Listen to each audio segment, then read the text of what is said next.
Hi, cooking videos போட்டு ரொம்ப நாள் ஆச்சுன்னு நினைக்கிறேன். ஸோ இன்றைக்கி குக்கிங் வீடியோ தான் பார்க்க போகிறோம். சைட் டிஷ் அப்படி இல்லைன்னா ஈவினிங் ஸ்நாக்ஸ் ரெசிபி கூட சொல்லலாம். சோயா சங்க்ஸ் வச்சு ஒரு சூப்பரான 65 எப்படி செய்கிறதுன்னு பார்க்கலாமா? அதுக்கு 1 ஸ்பூன் மிளகாய்த்தூள், 1/2 ஸ்பூன் மல்லித்தூள், 1/2 ஸ்பூன் கரம் மசாலா, 1 ஸ்பூன் இஞ்சி பூண்டு பேஸ்ட்டு, அப்புறம் உப்பு, 2 ஸ்பூன் கார்ன்ஃப்ளவர், 2 ஸ்பூன் அரிசி மாவு, அப்புறம் ஹாஃப் லெமன் ஸ்க்வீஸ் பண்ணி சேர்த்துக்கோங்க. அப்புறம் கொஞ்சமாக தண்ணி சேர்த்து பேஸ்ட் கன்சிஸ்டன்சிக்கு ரெடி பண்ணி வச்சுக்கலாம். அதுக்கப்புறம் சுடு தண்ணியில் ஊற வச்சோ இல்லை சுடு தண்ணியில் கொதிக்க வச்சோ சோயா சங்க்ஸை நல்லா அந்த தண்ணியெல்லாம் பிழிஞ்சிட்டு இந்த மசாலாவோட சேர்த்து நல்லா மேரினேட் பண்ணிக்கலாம். ஒரு அரை மணி நேரத்துலேருந்து 1 மணி நேரம் மேரினேட் ஆனால் போதும்.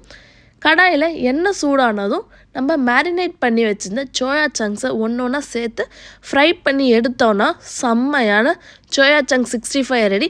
இது கூடயே கொஞ்சமாக கருவேப்பிலையும் போட்டு நீங்கள் ஃப்ரை பண்ணி எடுத்திங்கன்னா சூப்பராக இருக்கும். சிக்கன் 65க்கே டஃப் கொடுக்குங்க வெஜிடேரியனில் சோயா சங்க்ஸு. மறக்காமல் இதை ட்ரை பண்ணி பாருங்கள். அப்படியே உங்கள் ஃபேமிலி அண்ட் ஃப்ரெண்ட்ஸுக்கும் ஷேர் பண்ணுங்கள். அண்ட் இந்த மாதிரி ஃபுட் வீடியோஸ் அப்புறம் UAE எக்ஸ்ப்ளோர் பண்ணுற வீடியோஸ்லாம் பார்க்கணுன்னா நம்ம யூடியூப் பேஜையும் சப்ஸ்கிரைப் பண்ணிக்கோங்க, இன்ஸ்டாலே ஃபாலோ பண்ணிக்கோங்க. பார்த்தீங்களா எவ்வளோ கிறிஸ்பியாக இருக்குன்னு. இதை மாதிரி ட்ரை பண்ணி பாருங்கள். பாய்.